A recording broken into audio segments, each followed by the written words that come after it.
Can you believe it? This man who can make your heart stop just by smelling your clothes is actually a vampire who has lived for 1,000 years. Walk past me slowly. Go!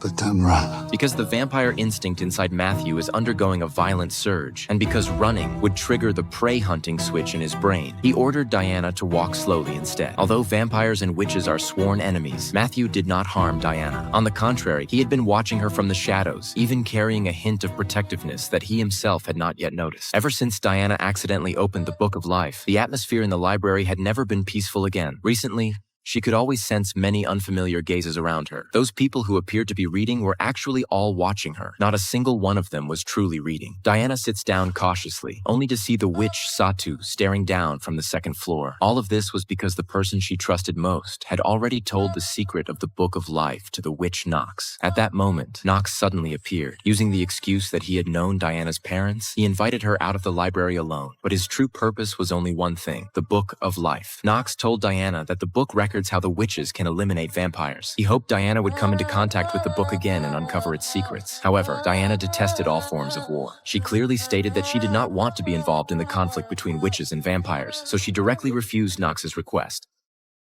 You have to try and take it out again. You're the only person who's seen it in years. Let go of my arm.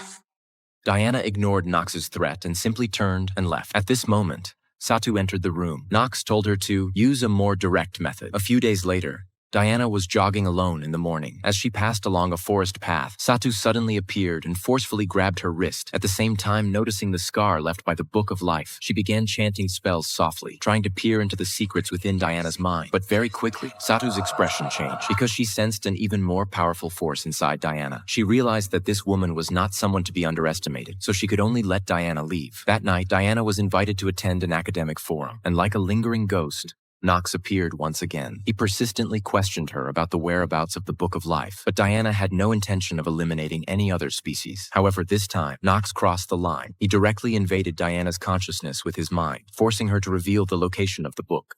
Don't make me force you to recall that book. As Diana endured the intense pain and walked out of the room, at that moment, Knox's voice once again echoed inside her mind. In that moment of pain and fury, Diana instinctively thrusts her hands forward. The next second, a blinding white light erupts. She has manifested the same high-level magic as Knox himself. Get out of my head!